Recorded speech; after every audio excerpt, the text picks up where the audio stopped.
자, 제가 제목을 이제 이렇게 정리했어요. 중국을 만들어낸 두 개의 길. 그래서 그 하나는 이제 실크로드, 우리가 흔히 이제 실크로드라고 부르고 있는 이 길을 얘기하고 있고, 또 하나는 이제 롱마치죠. 우리가 흔히 그 대장정, 그 마오쩌둥의 대장정이라 부르는 근대의 중국의 어떤 변기점 속에 있는, 변곡점 속에 있는 그런 길이죠. 이 두 개의 길을 제가 이제 사실 어떤 내용을 중심으로 같이 이런 내용을 돌아볼까 하다가 일단 큰 틀을 두 개로 잡아봤습니다. 왜냐하면 롱마치에로 관련해서 현대 중국이 왔을 때에도 중심지가 시안이고, 또 우리가 새로 이번 답사에 출발한 지역 역시도 그것이 시안이거든요. 그래서 이제 그런 큰 개념 속에서 추후의 내용을 좀 보완하도록 하겠습니다. 네. 아마 이미 이제 가보신 분들은 대부분 아시고 하겠지만, 실크로드라고 하는 것은 이제 크게 보면은, 조금 작게 보면은 장안, 지금의 서안이죠. 장안에서 출발해서 지금 우즈베키스탄의 사마르칸트 정도까지를 일컫는 구간입니다. 원래의 구간은. 예. 그래서 대략 거리가 한 3,600km 정도 돼요. 그래서 장안에서 어디까지 지금의 중앙아시아, 우즈베키스탄의 사마르칸트까지 가는 길이 이제 가장 핵심적인 구간이라고 보시면 되고요. 한 3,600km. 개념이 3,600km 그러면 사실 잘 개념이 안 오죠. 그 서울과 부산이 한 400km니까 한 10배 되는 길. 다만 또 이 길의 구간이 굉장히 거친 길입니다. 거친 길. 제가 좀 이따 다른 사진 통해서 보여드리겠지만, 그리고 이제 그 길의 양쪽을 조금씩 더 확장한 거죠. 그래서 사마르칸트에서 여러분 지금 아시는 이슬람 그 아라비아 반도 쪽을 통해서 터키 앙카라까지 이렇게 좀 확장했다고 보시면 되고, 또 장안에서부터 뭡니까? 최근에 우리가 하는 얘기로는 이제 신라도 시크릿한 공간이다, 라고 얘기하는 것처럼 이렇게 확장됐다고 보시면 되고, 가장 중요한 메인 구간은 장안에서 사마르칸트까지라고 이제 보시면 되겠습니다. 근데 사실 이 3,600km나 되는 이런 길을 누군가가 혼자서 모든 길을 다 간다? 이거 사실 굉장히 어려운 일입니다. 사실은. 지금도 어려운 일이거든요. 지금도 뭐 비행기를 타고 버스를 타고 고속도로를 타고 가도 어려운 길이긴 한데, 그 모든 길을 혼자서 누가 갈 수 있다라고 하는 굉장히 어려운 내용이죠. 그래서 실제 당시에도 어떤 그 상인이 사실 장안에서 사마르칸트 가는 일은 거의 없습니다. 대부분 구간을 끊어가는 거죠. 구간을. 그래서 뭐 현재 내가 있는 도시에서 한 두세 도시까지, 그다음 물건을 그쪽에 넘기면 그쪽에 넘어가, 뭐 이런 형태로 된다고 보시면 될 것 같아요. 근데 이제 이 길을 거꾸로 이렇게 유럽 쪽에서 왔다라고 하는 인물이 우리가 얘기하는 이제 마르코 폴로죠. 실제 마르코 폴로가 이것을 다 오고 그 내용을 썼는지에 대해서는 여전히 논란이 조금 있습니다만, 그래서 전체적으로 아시아와 유럽을 잇는 육로로 이어지는 길. 자, 이 길이 과거부터 대략 지금부터 한 1,000년 전까지, 그러니까 11, 12세기까지 중요했던 과정들은 뭐냐면, 당시는 해양으로 배를 이용한 운송이 발달되지 않았거든요. 그래서 실크로드는 아마 기원전 어느 순간부터 본격적으로는 BC 한 2, 3세기, 그러니까 중국의 한나라 시기부터 대략 그 몽골이 발행하기 전까지 시기에 다 끝났다고 봅니다. 주요한 역할 자체는. 물론 이제 역할이 끝났다고 해서 그 길이 사라지는 것은 아니죠. 그래서 끊임없이 작게든 크든 작든 계속 교류는 이루어지지만, 그 이후에 대부분의 전 세계 무역과 유통의 모든 방은 다 흔히 우리가 대항해 시대라고 부르고 있는 바다로 이어져 갑니다. 바다로. 그래서 바닷길이 발달되기 시작하면서 육로가 갖고 있는 그 여러 가지 어려움들이 있죠. 사막을 지나야 되고 산을 넘어야 되고 막 이런 과정들이 훨씬 바닷길이 편해지기 때문에, 바닷길의 개발과 함께 실크로드가 그 역할을 조금씩 중심에서 물러났다고 보시면 될 것 같고요. 최근에는 이제 그 물러난 실크로드 이런 길을 다시 살리려고 하는 것. 그게 아마 이제 지금 전 세계 G1, G2를 놓고 싸우고 있는 이제 중국이죠. 중국이 고속열차를 중심으로 육로를 다시 복구를 해서 지금의 이제 아프리카까지 연결하고 싶어 하고, 또 그런 노력을 실제로 하고 있습니다. 그다음에 바닷길을 통해서 역시 동남아부터 다들 가려고 하고 있는, 뭐 과거와 조금 개념이 좀 다릅니다만, 그래서 실크로드는 원래 어떤 길이었을까? 그래서 아마도 초기의 생각들은 주변 도시와의 교역을 위한 작은 형태의 상인대 통로였던 것이 좀 길어졌다고 보시면 될 것 같고요. 그다음에 이제 길이 뚫리다 보니까 사실 물건만이 아니라 문화가 같이 오는 거죠. 그래서 이슬람교라든지 아니면 불교라든지 종교가 함께, 그래서 종교와 이런 것들이 같이 가는 공간이라고 보시면 될 것 같습니다. 그래서 크게 이제 이런 관점 보시면, 제가 지금 보여드린 지도는 대개 이제 그 한나라 때를 중심으로 보여드린 지도라고 보시면 되겠습니다. 네.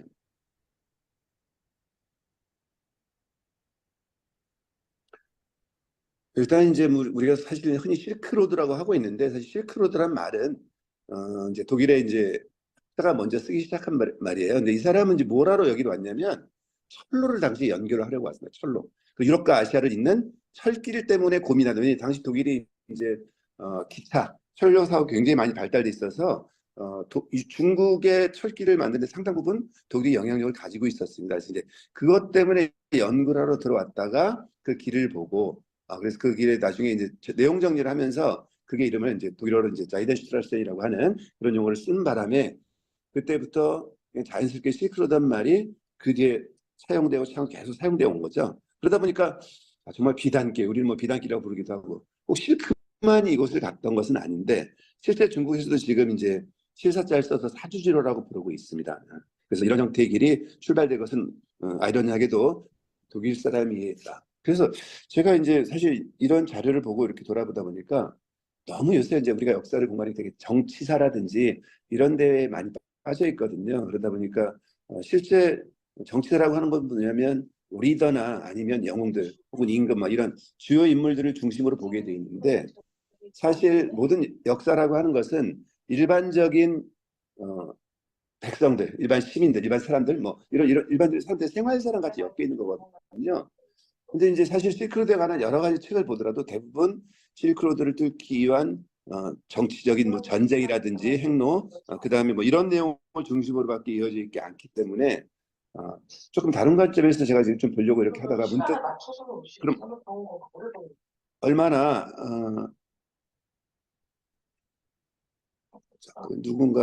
누군가 저 마이크를 네.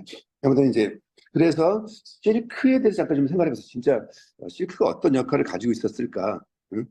그래서 이제 그 얘기를 조금 이따 제가 하고요. 그 다음에 이제 지금 보여드린 지적이 바로 이게 마오쩌둥의 롱마치라고 부르는 이제 당이 이제 국민당과의 그 전투를 피해서 쫓겨가는 과정이죠. 이제 그 과정을 오랫동안 갔던 그 코스가 바로 대장정이라는 코스입니다. 대장정. 그래서 중국 서남부 전체를 돌아서 지금의 티베트 설산을 넘어서 마지막에 이제 서안에서 멀지 않은 산시장의 예난까지 감수성 예난까지 연안까지 가는 이제 그 과정을 그 대장정이라는 이게 가장 큰 그 제가 다시 생각하면 중국의 두 번째 길로 이제 보고 있는 건데요. 사실 그렇게 해서 연안에 도착했을 때 거의 한 10%도 남지 않았어요. 최초에 출발했던 인원이 거의 대부분 병사라거나 전사를 하고 죽고 한 10%밖에 남지 않았을 때 마지막에 연안에 도착했을 때 연안은 중국 공산당 입장에서는 이제 소비에트의 공간이었거든요. 그 당시에 굉장히 어렸던 친구가 그 전체를 장악하고 있었는데 그 사람이 이제 시중신이라고 하는 지금 뭐지 시진핑 그 중국 주석의 이제 아버지죠, 아버지. 당시 젊은 청년이었고 그래서 그 지역을 장악하고 있어서 그래서 국민당이 기사회생하는 계기가 됩니다. 그래도 거기에 그 굉장히 아니 공산당이 그래서 국민당 계열의 상당한 그 공격에 또 밀려있던 상황에서 서안에서 그 장학량이라는 사람이 장기해석을 연금하는 과정. 그래서 저희가 오늘 이번 이제 답사에 들리게 될 양기의 화청지 그곳이 이제 서안사변이라고 부르는 공간이거든요. 그래서 연결이 돼서 제가 오늘 이 얘기 잠깐 올렸고요. 자, 그래서 그 뽕나무에 대해서 제가 조금 고민을 해보다 보니까 저는 우리나라 이렇게 오래된 뽕나무가 있는지 몰랐어요. 상주에 300년 넘은 높이가 10m가 넘는 그런 뽕나무가 있더라고요. 거의 300년 이렇게 따져보면 거의 인조 때쯤 되는 것 같습니다. 인조 때쯤. 그래서 실크로드가 실제로 얼마나 많은 그런 비단이 갔을까. 제가 지금 보여드린 사진이 뭐냐면 1970 아스타나인데 아스타나죠. 그 실크로드 그 클라마칸 사막 주변에 있는 그 투르판 지역에서 발견된 그 이게 뭐냐면 꽃이에요, 꽃. 근데 이 꽃이 비단으로 만들어진 거예요. 보시면 비단처럼 보이시나요? 그래서 이것이 그 투르판 지역이 굉장히 건조했기 때문에 그 무덤에서 발견됐거든요. 그러니까 당시에 비단을 활용하고 하는 이런 비즈니스의 사업들이 얼마나 활성화되었는지를, 그리고 그 길의 중심이 꼭 비단만은 아니었지만 비단이 굉장히 중요한 역할을 차지했다. 그래서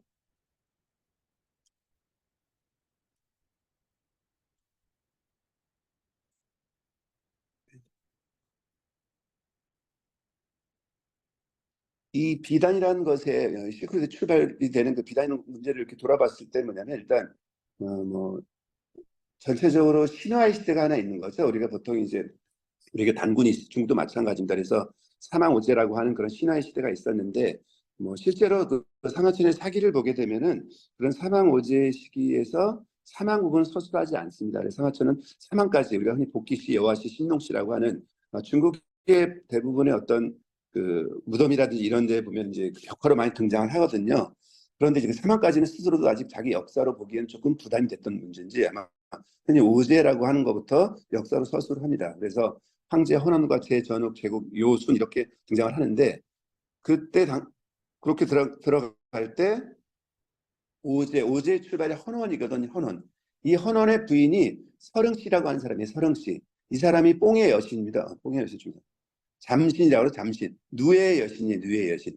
그래서 우연히 뽕나무 밑에서 잠을 자다가 누에가 떨어지면서 물에 빠졌는데 그때 실처럼 허연게 풀리는 걸 보면서 누에로부터 씨를 뽑는 과정을 발견했다라고 합니다. 이게 출비다, 이게 출발. 그래서 그분을 이제 서릉씨라고 하고 잠신으로 모시고 있는 거죠. 그래서 우리도 보면 성북동 이런 데 선잠단 이런 데 행사를 할 때 뽕의 신으로 누의 신으로 모시고 있는데 요게 아마 출발로 보고 있습니다. 그래서 따지면 대략 한 BC 한 3,000년 전에서부터 한 5,000년 사이 뭐 요때쯤이라고 보면 될 것 같습니다. 그래서 사실 이 비단이나 실크 이런 것들을 생산하는 역사가 굉장히 오래됩니다. 그래서 실제로 비단길을 통해서 보더라도 야생에서 생산된 뽕나무를 가지고 만들어진 비단들, 이게 되게 인도는 그런 쪽이거든요. 그런 쪽을 그 로마 쪽에서 많이 사용하라고 있었어요. 그러다가 중국이 조금 더 개량된 나무에서 조금 질 높은 이제 그 비단이 생산되거든요. 이런 것들이 교류하기 시작한 것처럼. 그래서 꼭 중국의 비단만이 시초는 아니었을 것 같습니다. 원래. 그러나 이제 제가 이제 비단길을 중심으로 이해할 때는 이제 중국을 보게 돼 있어서 이렇게 설명을 드렸습니다. 그래서 그 서릉 씨를 이제 그 누의 신으로 모시고 이제 그분을 모시는 제사가 이제 선잠단에서 벌어지거든요. 임금은 이제 농사를 질 때 선농단에서 하는 것처럼. 근데 이제 이걸 보다 보니까 뭐 세상에 뽕나무가 굉장히 많이 있더라고요. 저는 사실은 요새 뭐 오디 이런 것 때문에 이렇게 크게 그 외에는 관심을 가지지 않았었는데 그 요새 뭐 우리나라도 이렇게 뭐 비단을 가지고 실제 농업을 많이 쓰고 있는 것 같지는 않으니까 양잠을. 근데 되게 보니까 크게 이제 노나라 지역에서 나오던 뽕나무 이제 노상이라고 하고 이렇게 이것을 이제 그 가상 집안에서 주로 길렀다라고 합니다. 그것이 있고 그건 계량종이었고 그 다음에는 이제 자상이라 그래서 야생 산봉 이게 이로 중국의 이제 형주 저 장강 위쪽에 형주 쪽이 많이 나왔을 때 형상이라고 부르고 있더라고요. 그래서 그런 가상과 형상을 개량을 해서 만들어 놓은 게 지금 중국에 퍼져 있는 대표적으로 퍼져 있는 호상 이제 호주 지역이거든요. 지금 어디냐면 상해부터 항주 일대 지역인데 이 지역에 있는 뽕나무들이 이제 그 누의 그 비단 사업의 원조가 되고 있는 거죠. 그런데 특이하게 보니까 저도 이번에 처음 알았는데 이게 그 강남 지역엔 뽕나무는 오디가 달리지 않는데요. 오디가. 그래서 원래 양잠을 할 때 뽕나무는 오디가 달리지 않도록 개량했다고 합니다. 왜냐하면 이제 오디가 생기면은 우선은 이제 뽕잎에 가야 되는 영양분이 오디로 많이 빠지기도 하겠고 또 이제 채취하고 이렇게 관리하는 게 굉장히 어려웠던 모양이에요. 그래서 요 중국의 강남 지역에서 개발된 이런 나무들이 전체적으로 중국 전역으로 퍼져나가는데 그게 언제냐면 중국이 굉장히 태평천국이라고 하는 1850년대 어려운 시기를 겪었을 때 중국 전역으로 이 산업이 펼쳐나가는 거죠. 그래서 그랬을 때 중국 전체가 이렇게 뽕나무에서 뒤집혔다 그래서 상잠벽해라는 말을 뭐 이럴 때도 적용했던 것 같습니다. 되게 그 지역이 지금의 중국 저장성 지역의 항주나 소주 지역이거든요. 지금도 중국에서 질 좋은 비단을 가장 많이 생산하는 지역이 바로 이 지역이에요. 항주나 소주. 그래서 이 비단의 역사가 상당히 길다. 그러니까 사실은 꼭 비단길이라고 명시화된 것이 있기 전에도 충분히 상당량의 이런 물건들이 오갔던 것으로 보고 있고 특히나 이제 저희가 이번 답사의 마지막 과정 속에 들어있는 도낭 지역에서 그 석굴에서 여러 가지 문서들이 많이 발견됐어요. 그 문서들이 중요한 내용들이 많이 적혀 있는데 그중에 특히 뽕에 관한 내용이 등장을 합니다. 그래서 과거에는 이제 이게 변방 지역이니까 변방 지역에 땅을 나눠주고 농사를 짓게 하고 할 때 쌀 위에도 그러니까 벼라든지 이런 곡물 위에도 꼭 콩나물을 심게 했다고 합니다. 그래서 양잠이라고 하는 것이 의료적인 역할을 하기도 하고 이제 옷을 만들어야 되니까 그러기도 하고 당대 화폐 유통이 상당히 원활히 되지 않을 당시에는 그 화폐에 맞는 상응하는 가치를 가진 아주 귀한 물건이 바로 비단이었던 거죠. 그래서 그 비단이 그런 화폐 역할에서 대체하고 있었던 뭐 지금 뭐 근본이나 은본이나 이런 정도까지는 아니었지만 대략 비단 한 필 정도면 물물 교환할 때 어느 정도의 가치를 기준하는 그런 형태라고 보시면 될 것 같아요. 근데 이런 내용들이 분당 지역에서 석굴에서 발견된 문서들이 많이 등장을 하고 있어요. 그런데 그 시기를 보면은 대개 언제냐면은 BC 1세기, 2세기, 그러니까 지금부터 한 2200, 300년 전에도 이쪽 지역에서 비단이 유통됐다고 보면 될 것 같고 굉장히 중요한 역할을 당시 했다. 그래서 저희가 비단 외에도 사실 상당히 많은 뭐 물건들 여러 가지 재화들이 비단 기통에 들어왔지만 이것을 실크로드하고 명명한 데에는 그만한 이의가 있겠다는 생각이 드는 거고 그 실제로 이 비단의 쓰임새를 보면은 중국에서는 그 황제가 신하들에게 자결을 명할 때 저희처럼 뭐 사약 뭐 이런 것도 있지만 그들이 자결을 명할 때 내릴 때 보통 비단 같은 걸 내려줍니다. 그래서 신하에게 비단 한 필을 황제가 내려주면은 그 얘기는 너는 그걸로 목 졸라서 자살해라 이런 뜻을 가지고 있어요. 그래서 뭐 저희는 뭐 이렇게 우리 드라마를 보시면 그래서 이제 비단을 받으면 저희 같으면 이제 임금이 비단을 내렸다면 되게 좋은 옷을 해입으라고 하나 이렇게 좋아할 것 같았었는데 중국에서 그것은 자결을 의미합니다. 그래서 목 졸라서 이제 죽어라 매달려 주라는 뜻이죠. 그리고 이제 제가 이제 중국에서는 이런 시설의 사진들을 봤었는데 중국에는 선잠단 같은 뽕나무를 모신 시설에 꼭 말이 있어요. 말. 근데 우리도 그게 이제 마두랑이라는 전설, 말머리 전설이라는 게 있더라고요. 그래서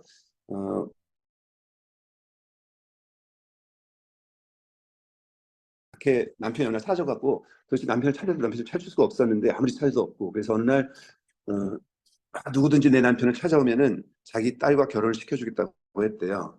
근데 갑자기 그 집안에 있던 말이 벌떡 놀라서 뛰쳐나가더니 금방 어디서 남편을 데려왔대요. 그런 일이 이제 뭐 실제로 이제 있었다고 합니다. 그래서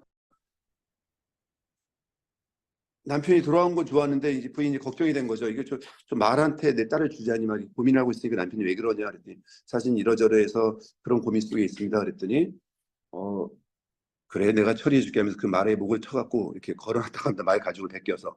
근데 어느 날 딸이 그 앞을 지나가고 있는데 갑자기 그 말 가죽이 딸을 딱 덮쳐서 사라져 버렸대요. 그래서 딸을 막 찾고 있으면 어느 날 딸이 갑자기 누에로 변신해서 집에 등장했다고 합니다. 그래서 뭐 그때부터 이제 그 뽕나무나 이런 거 누에를 쓸 때는 말을 모시는 신을 같이 둔다라 뭐 이런 이야기도 있고 뭐 우리가 아마 그 지금 뭐 그런 경우 별로 없지만 과거에 그 시골에 사실 때 뭐 뽕나무 치던 분들의 얘기를 들으면은 그 누에가 뽕을 갉아먹는 소리가 엄청 크다고 하더라고요. 그 삭사가. 그래서 우리가 보통 그렇게 조금씩 뭔가를 이제 없애는 걸 잠식한다고 하는 얘기가 바로 뭐 이런 데 나왔다는 얘기도 있고 뭐. 나중에 보면 이제 우리도 비슷한 것 같습니다.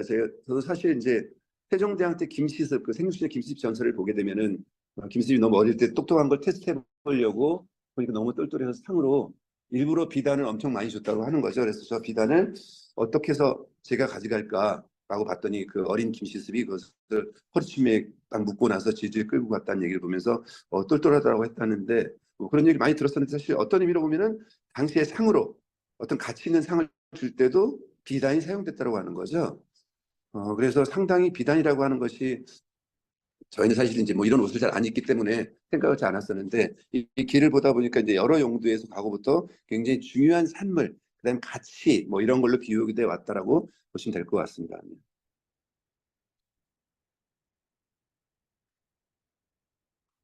자, 제가 지금 써놓은 글은 이제 이 가장 이 실크로드에서 가장 유명한 사람의 글이에요. 여기서 동쪽으로 하면 거대한 타클라 사막에 들어가게 되고 길이 흔적이 없어지고 대부분 길을 잃고 만다. 사방을 봐도 망망한 모래뿐이 어디로 가야 될지 모르겠는데 오가는 사람들은 죽은 자가 남긴 해골을 모아 표지로 삼는다. 그래서 어떨 때 너무 열풍이 불어서 막 정신이 혼미해지고 노랫소리가 들리기도 하고 마치 귀신의 소행처럼 도깨비처럼 쓸려가지 못한다. 바로 이 내용은 뭐냐면 바로 그 유명한 그 서유기의 주인공 현장법사가 그 인도에 갔다 돌아오면서 쓴 글이에요. 그래서 현장법사 대당서역기에 나오는 겁니다. 그러니까 얼마나 이 지역이 아주 황폐하고 그런 곳이었는지를 볼 수 있는 곳이죠. 그래서 투르판 그러니까 이제 타클라마 사막 북쪽에 투르판이 있고 그 북쪽에 가시면 이렇게 화염산이라는 산이 있습니다.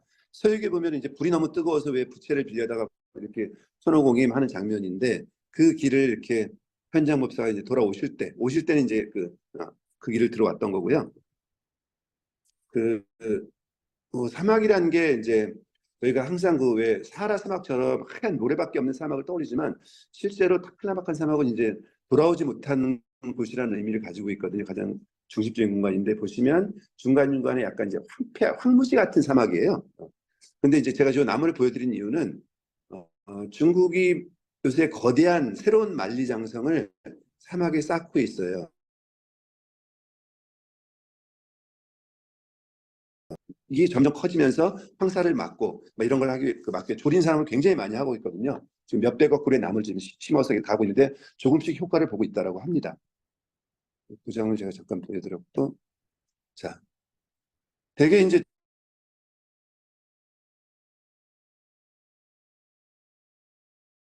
그 중국이 얼마나 큰지를 알게 됐지. 또 하나 생각보다 이렇게 평야가 많지 않다는 걸 알게 됐어요. 여기 보시면은 지형도를 보여드리면, 자 보시면 지금 실제로 요 부분만 평야예요. 오른쪽에 요 지역만 평야죠. 그리고 대부분 뭐냐면 산악 지역입니다. 산악 넓은. 여러분 잘 아시는 거죠. 바로 요 지역이 이게 이제 히말라야 산맥이 이렇게 오는 지역이고 지금 강이 하나 흐르고 있는데 이 강이 뭐냐면 이제 이게 바로 이제 황하입니다. 황하. 황하가 이렇게 흘러가지고 이렇게 돌아가지고 이렇게 해서 우리의 서해안으로 흘러나오고 있죠. 이게 황하예요. 황하. 그다음에 이 아래쪽에서 지금 사천 쪽에서 흘러서 이렇게 흘러내려오는 강이 장강입니다. 장강. 이 장강이 흘러서 지금의 상해 앞쪽으로 흘러가고 있고. 그래서 그 황하 이 두 개 강 사이 중에 풍지를 보통 중국 사람이 가장 중요시하는 중원이라고 부르고 여기가 원래 중국이죠. 여기 많이. 그런데 보시면 어떻게 되냐면 아주 넓은 평야 쪽으로서는 큰 도시가 지금은 그 당시에는 개발되지 않았어요. 왜냐하면 그 치수, 물기를 제대로 다스리지 못할 때에는 그냥 넓은 평야는 굉장히 위험합니다. 물이 계속 범람을 하기 때문에. 그래서 제가 지금 황하의 그림을 여기서 지금 북쪽으로 나가는 걸로 이렇게 그렸지만 원래 황하는 이렇게 해서 남쪽으로 내려가고 있었어요. 근데 이것이 범람을 해서 북쪽으로 길이 바뀐 겁니다. 그러니까 굉장히 불안하죠. 그러니까 이들도 역시 보니까 어디에 살겠어요? 그러면 아주 평야를 중심으로 도시를 건설하는 것이 아니고 뒤쪽에 산을 좀 등지고 조금 높은 곳이 필요하겠죠. 그런 지역으로 출발합니다. 그래서 그런 지역의 수도를 만드는 거예요, 지금. 그래서 여기가 뭐냐면 바로 지금의 낙양입니다, 낙양.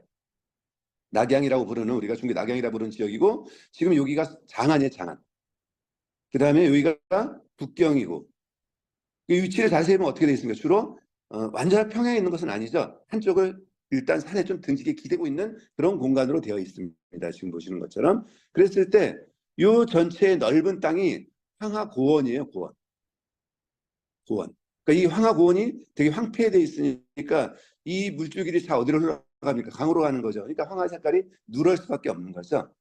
그리고 그 외에는 다 뭐냐면 아주 사막화가 되어 있는 지역이고 이런 지역들은 그렇죠. 저 위에 몽골로 이어지는 그 다음에 높은 고원으로 되어 있는 지역이고 그리고 밑쪽은 아주 깊은 산림지대죠. 나무 굉장히 많고. 그러니까 실제로 어, 이런 어떤 과학이나 이런 것들이 발달되기 전에는 사람들이 살기에 굉장히 불편한 지역이에요. 그러니까 실제 사는 곳이 대부분 다 요 가운데 중심 지역만을 두고 살았던 거죠. 그러니까 처음부터 이것을 중원이라고 그러니까 지금 중국을 봤을 때 굉장히 넓어 보이지만 당시로 본다면 굉장히 작은 공간이라고 보시면 될 것 같아요. 그래서 그거를 이해하는 데는 이게 되게 좋아서 잠깐만요.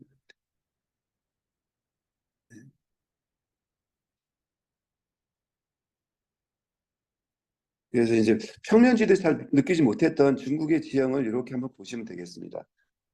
그랬을 때 지금 제가 표시한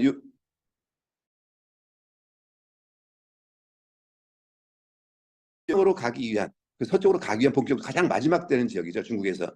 그래서 여기까지 여기서부터 이 라인은 뭐냐면 양쪽이 굉장히 높은 그 고원 사이에 있는 좁은 통로예요, 좁은 통로. 그래서 일종의 우리가 이제 목구멍, 목길 같다라고 얘기를 하는 것이고 요 길을 통해서 이렇게 가는 것이 실크라고 보시면 되겠습니다. 네.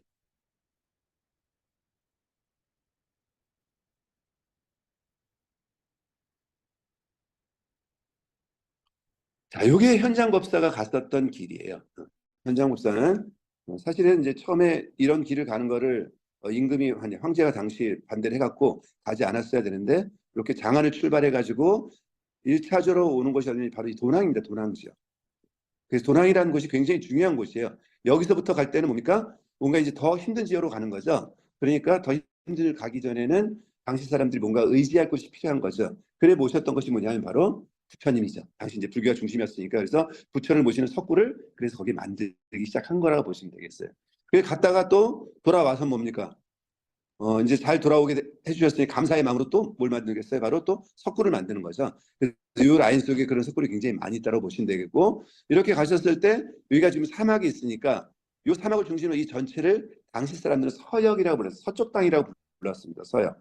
그래서 이렇게는 전부 산으로 막혀 있으니까 거기를 가기 위해서 사막의 아래쪽을 가는 길, 이것을 서역남로라고 불렀고, 그 다음에 사막의 북쪽으로 가는 길을 서역북로라고 불렀어요.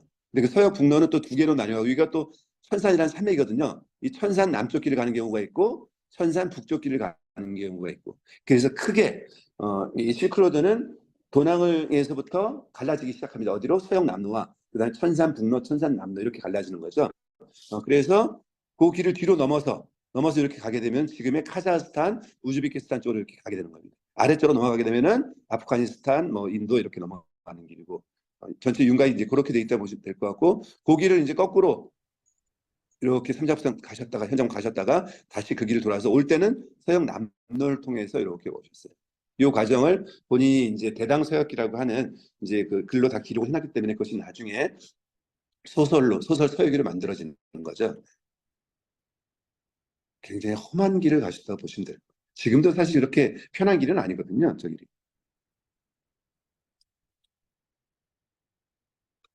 그래서 이제 아까 제가 설명드렸던 대로 실제 중국이라고 생각하는 지역은 요 동그란 지역밖에 없어요. 자, 요 지역이 바로 낙양과 그다음에 지금의 장안이 있던 지역이고 그다음에 위에 있는 파란 강은 뭐죠? 바로 황하가 이렇게 흐르고 있는 것이고 밑에는 장강, 양수강이 이렇게 흐르고 있습니다. 그리고 그 위쪽으로 빨갛게 쳐놓은 선이 뭐냐면 이게 바로 뭐냐면 바로 만리장성이에요. 그러니까 북쪽에서 오는 오랑캐를 막기 위해서 남쪽은 만리장성이 없잖아요. 막기 위해서 만들었던 자 이것이 가장 큰 고민이었습니다. 중국에. 그래서 중국은 고대부터 가장 큰 고민 중에 하나는 바로 자신들만을 전체의 중심이라고 두고 나머지를 전부 오랑캐라고 생각했던 거죠. 그래서 동서남북을 전부 오랑캐라고 생각을 했어요. 그래서 동쪽엔 동이가 있고 서쪽엔 서융이 있고 남쪽엔 남만이 있고 북쪽엔 북쪽이 있다. 자기들만이 중국의 공간에 있다는 거죠. 자, 이렇게 생각을 해왔던 인생, 과거에서 이제 이 전체를 자기들 땅으로 만들고 나니까 이제 뭡니까? 각각의 자신들이 차별했던 오랑캐를 붙던 소수민족들을 자기들 역사 안으로 끌어들여야 되니까 지금 여러 가지 많은 작업들을 하고 있는 거죠. 우리가 흔히 뭐 동북공정인 여러 가지 얘기를 하고 있지만 동북공정 뭐 동서공정 여러 가지들이 하고 있습니다. 그래서 크게 전통시대의 자신들의 사고 속에 이렇게 있었다고 보시면 됩니다. 실제로 굉장히 좁은 지역이 있었다. 그래서 그 바깥에 있는 오랑캐들을 부르는 말들이 다양하게 불립니다. 시기시기에. 그래서 우리가 대표적으로 가장 많이 알고 있는 것은 우리 흉노죠, 흉노. 저 북변방의 초원지대 떠들고 있는 기만민족들, 그 흉노를 떠올리는 대부분 뭐 흉노 혹은 훈육, 귀방, 허민, 융적, 호, 뭐 전체가 다 전부 오랑캐들을 통칭하는 말들이었어요. 그래서 이런 용어들이 시기시기 조금씩 다르게 좀 등장을 합니다. 자, 이것은 뭐냐면 지금 당대기 전까지의 모습인데 보시면 이렇게 장안이 있고 그 주변에 위에 흉노가 있죠. 흉노. 도낭이 있고 그 다음에 이거 나머지 이들은 그 서역이라고 표시합니다. 서역. 이거 한나라 뜻이더네. 서역이라고 표시를 했습니다. 그래서 지금 보시면 여기까지만 중국 영향력이 있었던 지역이에요. 한나라에. 그 다음에 그 외에는 자꾸 자기들 틈틈이 노리고 있는 오랑캐들이 있었던 거죠. 모든 지역 속에. 음? 그래서 요 중에 지금의 티베 이게 신장 지역, 이 신장 지역을 이루고 있는 말들을 서역이라고 불렀고 이 서역에 지금 보시는 것처럼 굉장히 많은 나라들이 있었어요. 전체적으로 한 36개 정도 나라가 있었다라고 하는데 그런 나라들이 서로 싸워서 점령을 당하기도 하고 뭐 통합이 되기도 하고 지배받기도 하고 아무튼 그런 공간 속에 있었던 거죠. 그래서 이 장안에서부터 누굽니까? 바로 한무제 때 저 흉노를 막기 위해서 흉노를 저쪽에 가니까 대월지라는 큰 나라가 있더라. 이게 지금이 뭐냐면 이제 우즈베키스탄 쪽입니다. 저 사마르칸드 쪽. 그래서 우리가 합쳐서 저 흉노를 좀 막읍시다. 그래서 보낸 사신이 누구냐면 바로 장건이죠, 장건. 그래서 한나라 때 장건이 그걸 가다가 중간에 흉노한테 붙잡힙니다. 붙잡혀갖고 한 10년 동안 생활하다가 풀려나요. 결혼도 하고 살다가 풀려나면 얼른 저희 같은 다시 돌아와서 황제한테 보고할 것 같은데 원래 받은 임무가 있었기 때문에 그 임무를 찾으러 이 대월까지 가는 거죠. 여기까지 갔다가 이렇게 돌아오는 겁니다. 가서 그때 깜짝 놀랐어요. 자신도 거길 처음 왔는데 이미 그곳에서 한나라의 비단을 거래하고 있더래요. 그러니까 공식적인 통로, 뭐 일 외에도 이미 많은 상인들이 포인트를 이어서. 근데 이렇게 갔던 것은 어떤 하나의 상인이 처음부터 끝까지 갔다기보다는 중간중간에 있는 이런 나라들이 전부 뭐냐면 크기로 봐서는 어떤 오아시스만한 조그만 그 소국들도 있고 뒤섞여 있거든요. 이런 오아시스 도시들이 군데군데 있었던 거죠. 그 교역이 이런 점 단위로 이렇게 이루어졌던 것 같고 그 점 단위를 크게 우리가 실크로드라고 부르고 있는 거죠. 그러니까 어떻게 보면 실크로드는 하나의 지금 우리가 무슨 고속도로 이렇게 보이는 그런 큰 길이라기보다는 그런 점 단위의 흔적들, 그런 자취들이 이어져 있다고 보시면 될 것 같아요. 그래서 개념은 그런 개념이다라고 보시면 될 것 같고요. 그 흉노가 얼마나 무서워했냐면 바로 중국 사람들이 옛날부터 가장 무서워했던 말이 바로 천고마비입니다. 천고마비. 우리는 가을이 되면 가을은 천고마비의 계절이라 해서 굉장히 좋은 계절을 받아들이고 막 좋아하지만 사실 천고마비라고 뭡니까? 이제 저 북쪽 지역이 저 초원지대에 겨울이 찾아오는 거죠. 그럼 이제 풀이 다 없잖아요. 그래 풀 먹여야 되는 그 유명 민족들이 그동안 그때까지 잘 먹여 키운 말을 살찐 말을 데리고 뭐 이렇게 남쪽으로 쳐들어오는 거죠. 천고마비라는 말은 중국에서 굉장히 끔찍한 반어입니다. 네. 이제 곧 흉노의 공격이 시작되겠다. 그래서 그 한무제 때로부터 끊임없이 흉노와의 전쟁, 흉노와의 공격, 뭐 흉노에 대한 이런 과정들이 끊임없이 계속됩니다. 그래서 그런 과정 속에서 점차 오아시스에 있었던 서역에 있었던 도시들 하나하나들과 교류 관계를 맺기도 하고 혹은 힘으로 관계를 누르기도 하고 자기 영역을 만들어가는 하는 거죠. 그런 경우를 통해서 전체적으로 지금의 우르무치 저쪽 이제 신장 지역까지 다 포괄했던 것이 바로 강태종 때였는데 그 후에 또 정세가 바뀌면 또 쫓겨 나옵니다. 그래서 어쨌든 그런 과정을 통해서 실크로드가 형성했다고 보시고 그 실제 그런 흔적들이 어디에 남아있냐 하면은 도낭 막고글에 보면은 장건이 출사하는 글이 나와 있어요. 그래서 그런 적들이 나중에 이거 가서 보실 수가 있습니다.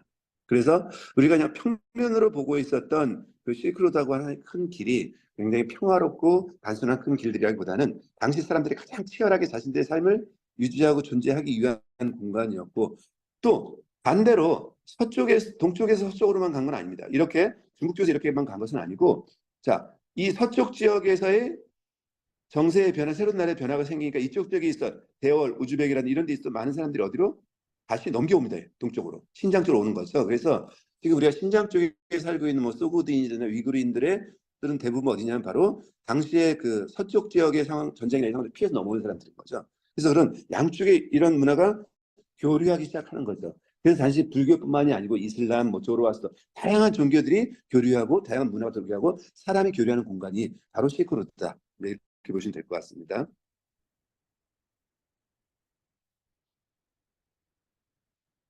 그래서 이제 지금 지도에 맞춰서 지형으로 보시면 그 갈 수 있는 길이 이렇게밖에 없는 거죠. 지금 가장 그나마 평탄한 길이 이렇게 여기서 장안에서 도남까지 그다음에 사막을 피해서 사막 아래쪽으로 사막을 피해서 사막 위쪽으로 갔더니 또 산이 있으니까 천산에서 산이 있으니까 천산을 피해서 천산의 위쪽 길로 천산의 아래쪽 길로 이렇게 넘어가는 거죠. 그렇게 넘어가면 아래쪽으로 가면은 바로 지금의 이제 그 카자흐스탄 쪽으로 넘어가게 돼 있고요. 그걸 지나면 우즈벡으로 지금 우즈베키스탄 쪽으로 이렇게 가게 된 거고 그 다음에 아래쪽으로 가게 되면은 지금의 이제 인도 쪽으로 넘어가는 거죠. 그래서 파키스탄, 아프가니스탄 쪽으로 이렇게 가게 돼 있는 거예요.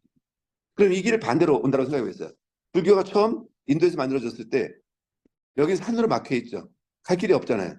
그러니까 그 상업교통로가 그대로 종교의 길로 바뀌어간다고 보시면 될 것 같아요. 종교인의 길로 갔다라고 같이 그렇게 이어져 왔다라고 보시면 되겠습니다.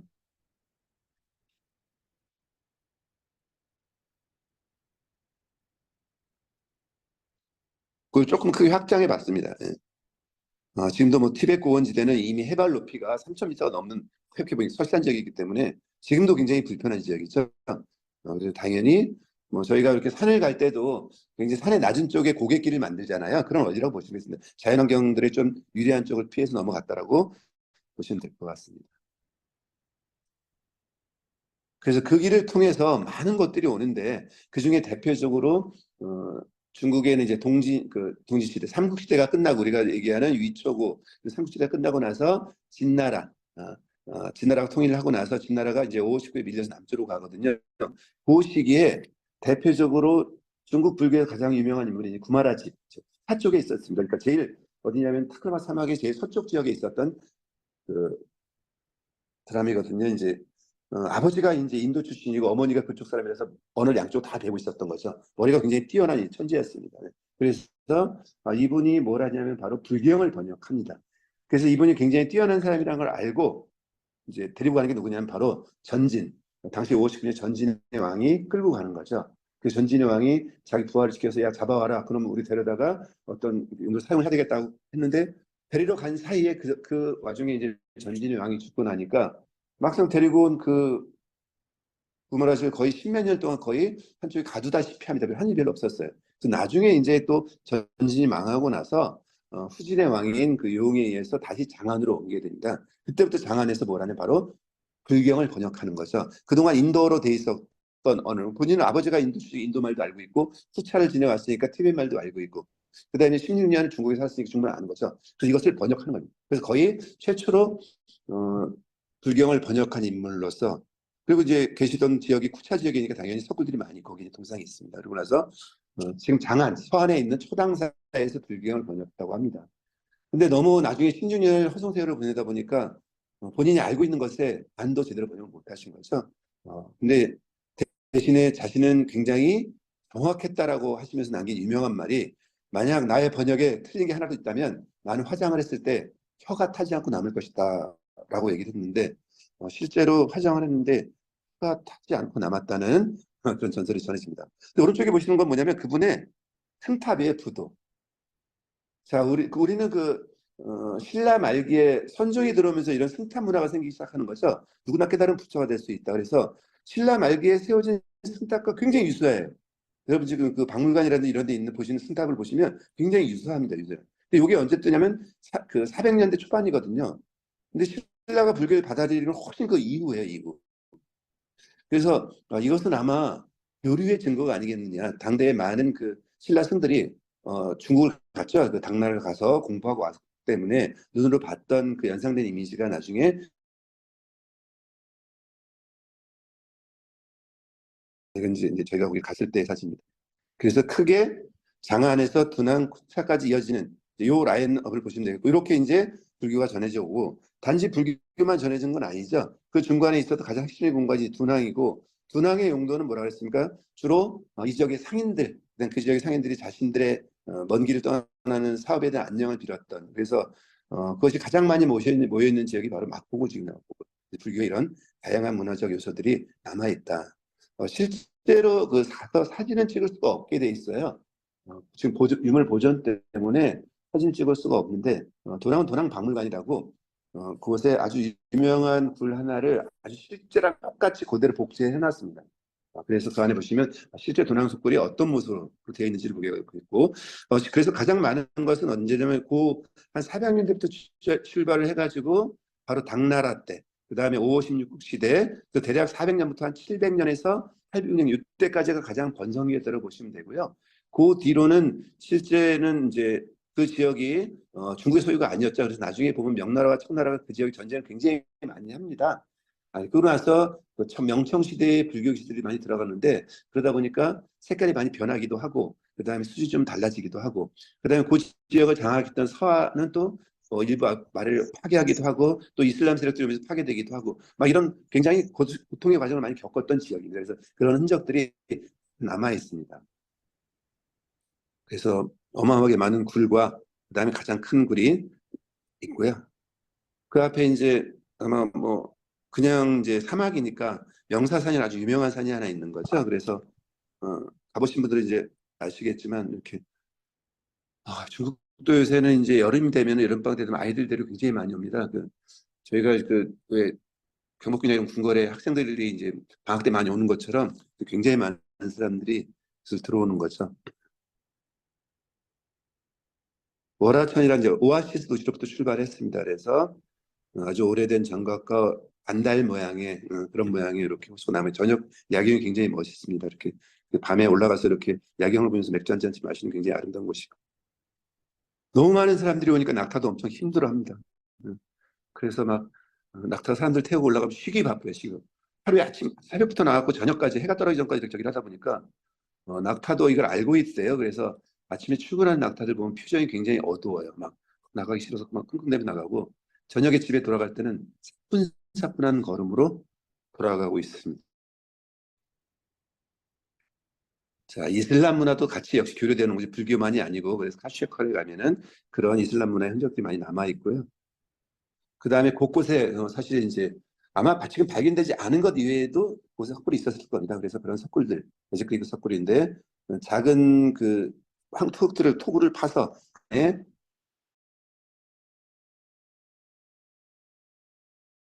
필요하고요. 그 다음에 이제 병령사 석굴이라고 하는 중국의 이제 4대 석굴 중에 하나입니다.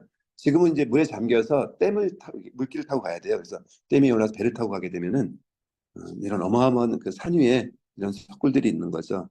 그래서 그다음에 누워 계시는 우리가 누워 계시는 분은 흔히 와불이라고 하는데 와불은 조금 와전된 말인 것 같고요. 열반사입니다. 열반사. 부처님 돌아가실 때 누웠으니까 이런 석굴들이 있고 단지 종교만 오는 것은 아니겠죠. 음식 문화. 그래서 예전에 보니까 누들루도 그래서 이제 국수얘기 뭐 이런 얘기가 등장을 하는데 그래서 보시면은 이제 우육면 한국도 굉장히 요새 유명하죠. 그 우육면 난주 출발이고 거기서 면이 동서로 다 갑니다. 그래서 동쪽으로 가갖고 현재 일본이나 우리가 먹는 라면 형성이 돼버렸고 자 서쪽으로 가서는 지금 뭐 이탈리아 스파게티 뭐 이런 쪽도 다 여기서 갔다라고 근원이 갔다라고 보고 있습니다. 밀이 많은 지역이고요. 그다음에 아까 말씀드렸던 것처럼 이제 철길을 누구를 통해서 독일 통해서 준비하고 도와줬기 때문에 황하 최초의 철교가 그 중간 도시인 난주에 있습니다. 난주. 황하는 특이하게 강 옆에 도시가 없어요. 저 단강은 도시를 가로질러 강이 다니거든요. 근데 황항은 강과 대도시가 굉장히 멀리 떨어져 있습니다. 황하는. 그런데 특이하게 난주만이 유일하게 저희 한강처럼 도시의 중심을 가로질러 갑니다. 그래서 난주에 가게 되면은 화자를 잘못 썼네요. 황하를 만날 수가 있습니다.